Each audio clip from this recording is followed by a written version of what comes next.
নমস্কার, আপনাদের প্রত্যেককে ইংলিশ টিউশনে সুস্বাগতম। আজ আমি ইংরাজি গ্রামারের একটা গুরুত্বপূর্ণ ইডিয়ম নিয়ে আলোচনা করব। ইডিয়মটা আলোচনা করার আগে এই জিনিসটা জেনে নেওয়া যাক যে ইডিয়ম কাকে বলে।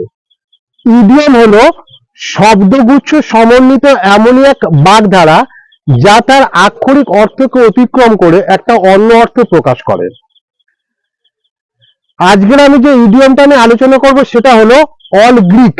অল গ্রিক এই ইডিয়মটার বাংলা মানে হলো দুর্বোধ্য, অর্থাৎ টোটালি আনইন্টেলিজেবল। দুর্বোধ্য বলতে এমন একটা জিনিসকে বোঝায় যেটা আমরা সহজে বুঝতে পারি না, আমাদের বোধগম্যের বাইরে। এর একটা উদাহরণ হলো, সে যেটা আমাকে বললো সেটা আমার কাছে দুর্বোধ্য। What he says is totally all Greek to me. Thank you.